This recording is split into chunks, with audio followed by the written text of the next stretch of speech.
My sister humiliated me at her wedding by seating me at table 14 like a stranger. My drunk father insulted me in front of everyone. But when they discovered I was the event planner they hired, I activated a clause and left them without a reception. I'm 32 years old. I own a pretty successful event planning company, and I need to tell this story because I still can't believe what happened a few months ago at my sister's wedding. I mean, my younger sister Grace, who I hadn't spoken to in like 7 years, and when I say what happened was insane, believe me, I'm not exaggerating even a little bit. But I guess to understand the whole situation, I have to go back pretty far, like to when I was 15 years old, because that's where this whole family disaster really started. When I was 15, my mom died. Cancer. It was horrible. And I'm not going to get into details because I still have a hard time talking about it, even after all these years. Grace was 12 at the time. And obviously we were both devastated, but I thought at least we had each other and Dad, you know, that we were going to be together getting through this as a family. Ha, how naive I was. Turns out Dad didn't waste much time rebuilding his life, because literally a year later, when I was barely 16, he married Margaret. Margaret, my stepmom, the woman who basically dedicated herself to erasing any trace of my mom from our house as if she'd never existed. The photos disappeared. Mom's things were donated without asking us, and suddenly it was like the last 15 years of my life hadn't happened. I tried to talk to Dad about this, told him it wasn't fair, that Grace and I needed those things to remember her. But he just told me to stop living in the past and that Margaret was part of the family now and we had to accept it. The thing is that from the beginning, Margaret made it very clear who her favorite was. Grace, the perfect child, the baby of the family. I don't know if it was because Grace was younger and easier to mold, or because I was a constant reminder of Mom, but basically, I became the invisible son while Grace could do whatever she wanted. And Dad, well, Dad went down the same path.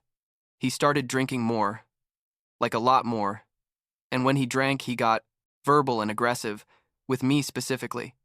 He'd call me lazy, tell me I was a failure, that I'd never be anyone.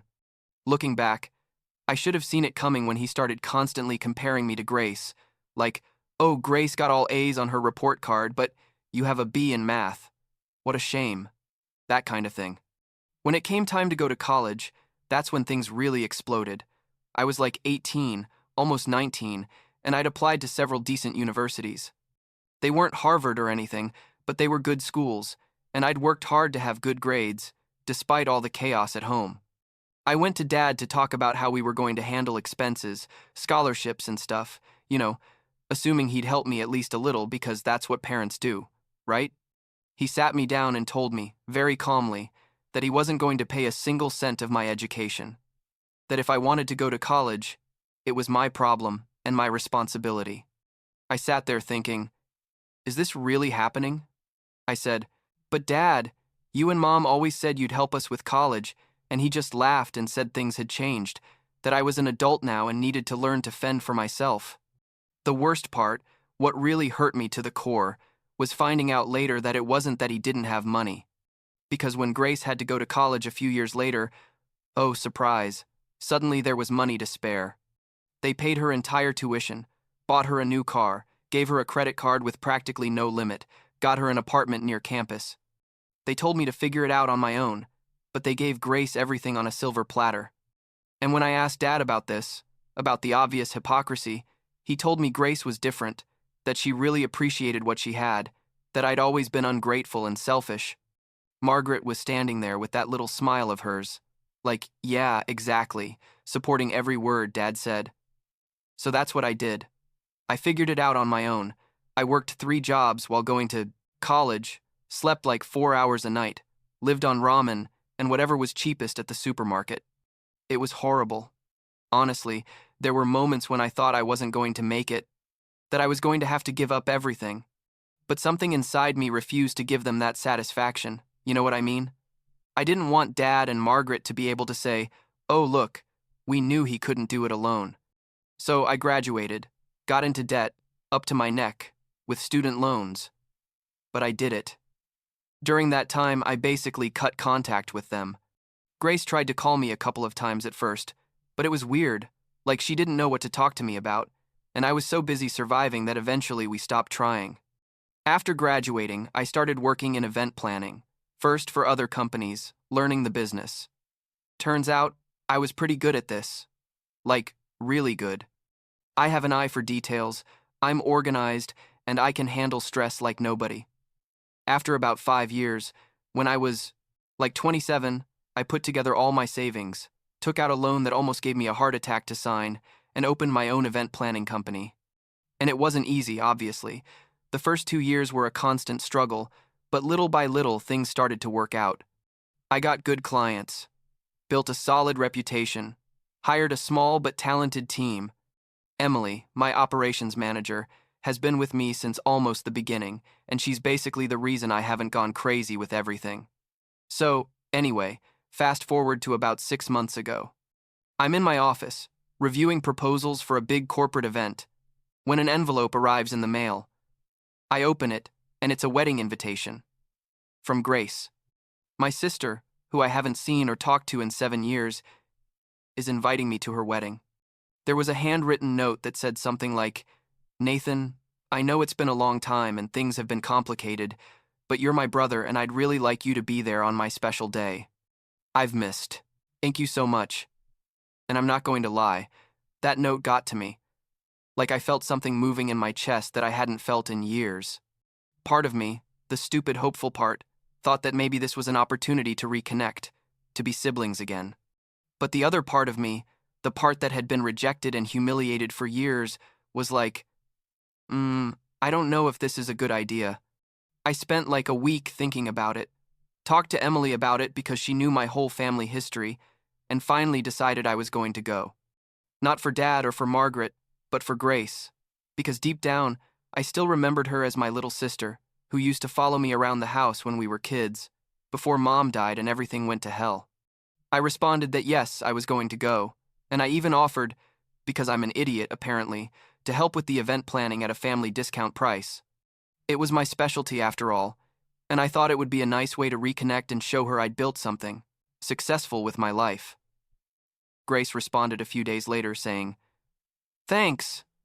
But Margaret had already handled everything and they had everything under control with an event company they'd hired." Which, fine. I didn't really expect her to accept my offer, but it was weird that she didn't mention anything else. Like not even an, "Oh, how cool that you have your own company," or "Congratulations on your success." It was just like, "No thanks, we already have someone doing it." I should have seen the red flag there, but well, I went ahead with plans to go to the wedding. The wedding day arrives. I put on my best suit, the one I use for important client events, and that cost me like a fortune, but is worth every penny. And I drive to the venue. It was a pretty elegant place, actually, on the outskirts of the city, with nice gardens and everything. I arrive at the reception after the ceremony, because work didn't let me get there in time for the ceremony itself, and I look for my place at the tables. And here comes the first thing that made me feel like shit.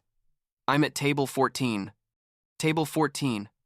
Literally almost at the back of the hall, with relatives I barely know, like the second cousin of I don't know who and her husband. Grace's parents, I mean my dad and Margaret, are at the main table with the newlyweds, obviously, and all the nearby tables are for close family and important friends. I, the brother, am practically in the parking lot. But okay. I take a deep breath and tell myself, it's fine. Maybe it was a mistake. Maybe there wasn't more space nearby. I sit at my table, make small talk with the strangers around me, and I'm there trying not to feel completely out of place when suddenly I feel a hand on my shoulder. I turn around and it's Dad, and from his face and the way he's moving I can see he's already drunk. It's like 7 p.m. and the guy is already wasted at his own daughter's wedding. He tells me, leaning in more than necessary, "Nathan, what a surprise that you came. I thought you'd be too, busy with your little party business." And he says it with that tone, you know? That condescending tone he used to use with me when I lived at home. I try to stay calm and tell him, "Hi, Dad. Good to see you too. Congratulations on Grace's wedding." But he's not there for polite chat. He's there to humiliate me, apparently, because he continues saying things like, "Margaret told me you offered to do the wedding. Imagine that.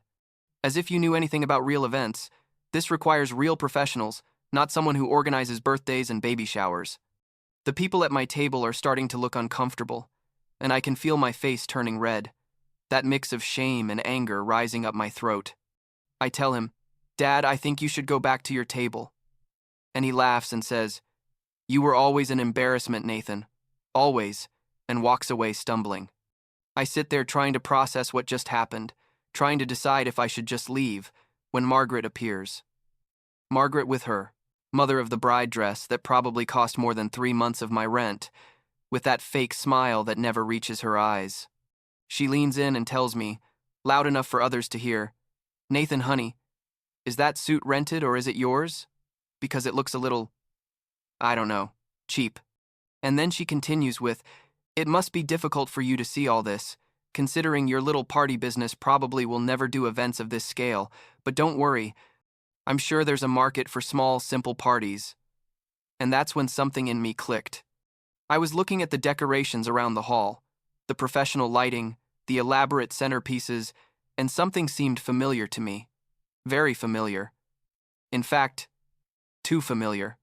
I excuse myself from the table and walk over to where the technical team is handling the lights and sound, and when I get closer, I see something that makes my brain short-circuit for a second. I see David, one of my lighting technicians, adjusting a spotlight. David sees me and his face goes white, like literally white. He tells me, "Boss, I didn't know you were going to be here. I thought this was just another client." Turns out the professional event company that Margaret had hired to do Grace's wedding was my company.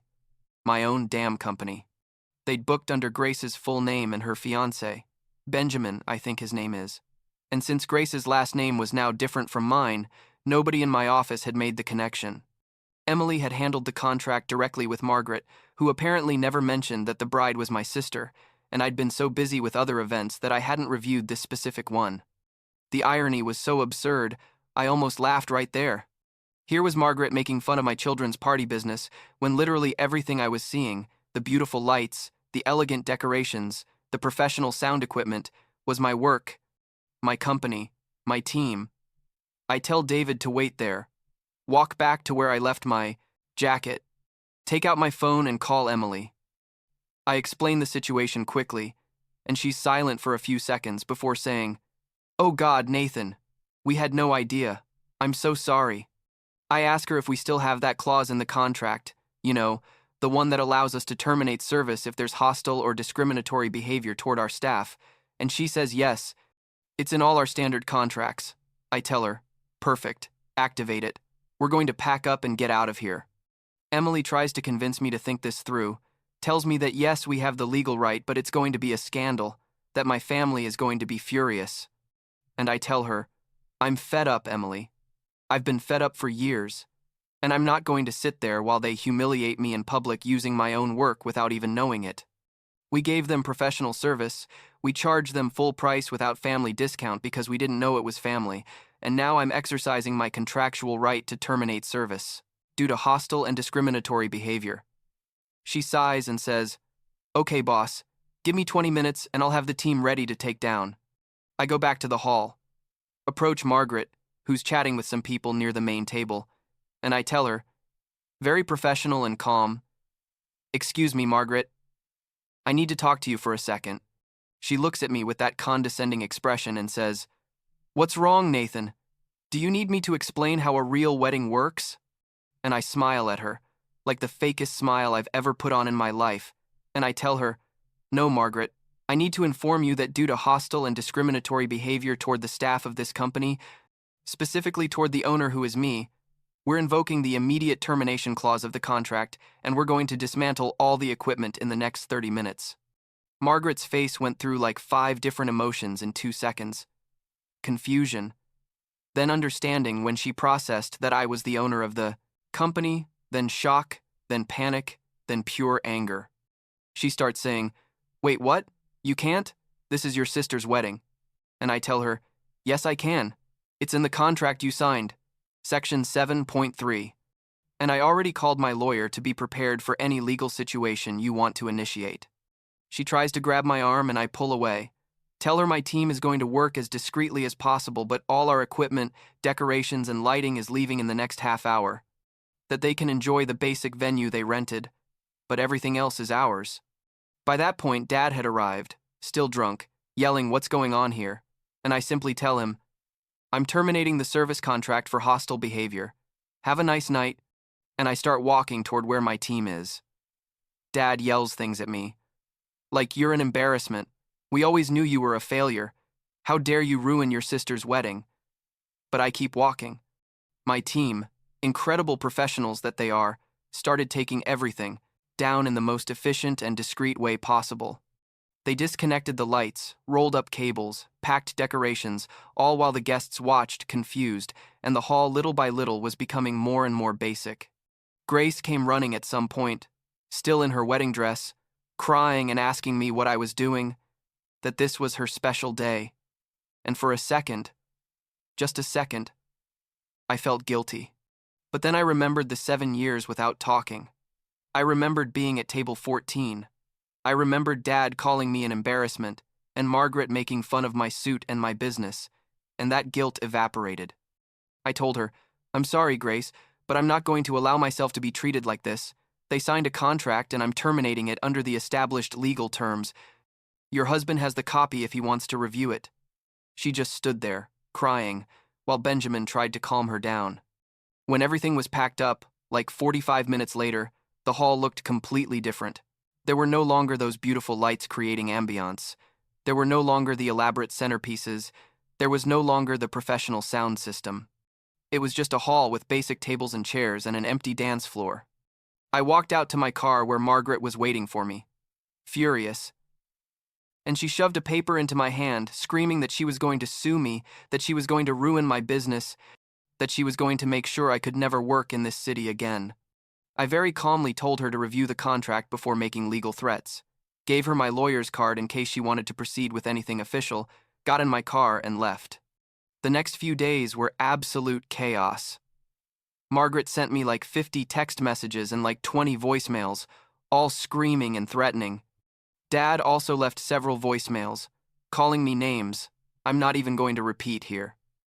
Grace sent me a long text, like paragraphs and paragraphs, saying she was devastated, that she couldn't believe I'd ruined her wedding, that she thought we could finally be family again, but that I'd proven to be selfish and vindictive.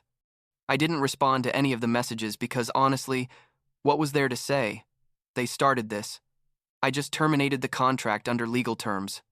What did happen, and surprised me, was that Margaret apparently told the whole family her version of the story, where basically I was the psychopath villain who ruined my innocent sister's wedding for no reason.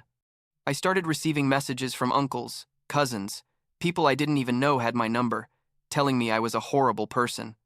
Margaret also wrote a fake 1-star review online about my company, saying we were unprofessional and had abandoned a wedding for no reason. I had to call my lawyer to get it taken down because it was completely false and defamatory. But here comes the plot twist I didn't see coming. Turns out several wedding guests, people who witnessed everything that happened, contacted me afterwards. Not directly at first, but through my website, asking about services for their own events. Some even specifically mentioned they'd seen how my dad and Margaret treated me, and that they'd been impressed by my professionalism in handling the situation. One of them, an executive from a big company, told me that anyone who could keep their composure in that situation clearly knew how to handle pressure and that he wanted to hire me for a massive corporate event. So, ironically, my family trying to ruin my reputation ended up getting me more clients. But Margaret and Dad didn't give up there. Like 2 weeks later, I received a formal letter from a lawyer telling me they were suing me for breach of contract and emotional damage. They wanted like a full refund, plus punitive damages, plus money for the emotional trauma I supposedly caused them. My lawyer almost laughed when I showed him the letter. He told me to send all the documentation I had. The contract with the clause, clearly marked, Margaret's text messages being hostile, my employee's testimony about Dad's behavior at the event, and we even got the security camera footage from the venue, showing Dad stumbling around drunk and Margaret talking to me in that condescending way. My lawyer sent them that whole package along with a letter that basically said, proceed with this frivolous lawsuit at your own risk because we have irrefutable evidence of hostile and discriminatory behavior, and not only are we going to win, but we're going to countersue for defamation and harassment. The lawsuit was withdrawn in less than a week. I never knew if it was because their lawyer told them they had no case, or if they simply didn't want all that evidence to become public in court, but it disappeared as quickly as it had appeared. Grace tried to call me a couple more times in the following weeks, but I didn't answer. Then her husband Benjamin sent me a message saying Grace really wanted to talk, that she felt terrible about everything, that she understood our family had treated me badly, but that she wasn't responsible for Dad and Margaret's actions. Part of me wanted to believe him, wanted to think that maybe Grace really was different. So I made the mistake, I think, of agreeing to meet with her. We met at a cafe like a month after the wedding. Grace arrived without Benjamin, which I should have taken as a red flag. She sat across from me, and the first thing she said, after like 30 seconds of awkward silence, was that she needed me to understand how humiliated she felt when I left her wedding, that all her guests were left wondering what had happened, that her reception was ruined. And I told her, "Okay, Grace, but you understand why I did it, right?" And she says, "Honestly, no, because yes, Dad was drunk and Margaret was rude, but that doesn't justify you ruining my special day. You could have waited until afterwards or been the adult in the situation." I sat there staring at her, processing what she'd just said. I told her, "Grace, they humiliated me publicly, insulted me and my business, the same business they were ironically using without knowing, and I used my contractual right to terminate services. I didn't do anything illegal or unethical." And she says, "But I'm your sister, Nathan. You're supposed to be on my side. You're supposed to make sacrifices for family." And that's when everything clicked in my head. I asked her, "Where were you these 7 years? Where were you when Dad refused to help me with college but paid everything for you? Where were you when Margaret erased every trace of Mom from the house? When did you ever make any sacrifice for me?" Grace went quiet, and then said, "I was just a kid then, Nathan. It wasn't my fault that Dad and Margaret treated you differently." And technically she was right, but what bothered me was that never, not once in all those years, had she acknowledged the obvious favoritism, never tried to stand up for herself, never said, "Dad, this isn't fair." She simply accepted all the benefits and now wanted me to accept the mistreatment in silence because we were family. I told her I was sorry about how her reception ended, but that I didn't regret standing up for myself, and that if she couldn't see why what happened at that wedding was the result of years of family mistreatment, then we had nothing more to talk about. She started crying, saying I'd always been selfish, that I always made everything about me, and that Margaret had been right about me from the beginning. And that was it. In that moment, I realized that Grace wasn't the innocent little girl. I remembered she wasn't different from Margaret or Dad. She'd grown up surrounded by that favoritism and that toxicity for so long that she'd become one of them. I stood up, left money on the table for my coffee, and told her I wished her the best in her marriage, but that I didn't want any more contact with her. I walked out of that cafe and blocked her number. Benjamin's, Margaret's, and Dad's. It's been like 4 months since then. My business is better than ever. Like I had to hire 3 new employees to handle all the demand. Some of those clients I got from the wedding have referred me to their contacts, and apparently I now have a reputation for being the event planner who maintains professionalism no matter what. Grace tried to send a message through Emily once, but Emily told her she wasn't going to pass messages and to respect my boundaries. I haven't heard anything from Dad or Margaret, and honestly I hope I never hear anything. Sometimes I wonder if I did the right thing, if I should have been the bigger person and endured the humiliation just to keep the peace. But then I remember sitting at that table 14, practically hidden like I was an embarrassing guest they had to tolerate. I remember drunk Dad calling me an embarrassment in front of strangers. I remember Margaret making fun of my suit and my business while using my services. And no, I don't regret it. For the first time in my life, I stood up for myself, set boundaries, and refused to be treated as less than nothing by people who were supposedly supposed to love me unconditionally. The family I built with my team, with Emily who's been there since the beginning, with my friends who supported me through all this, that's the family that matters now. I don't have to prove anything to Dad. I don't have to earn Margaret's love that she was never going to give me anyway. And I don't have to sacrifice my dignity for Grace, who clearly chose her side a long time ago. I'm fine. My business is thriving, and for the first time in years I feel truly free from all that toxicity that had me trapped.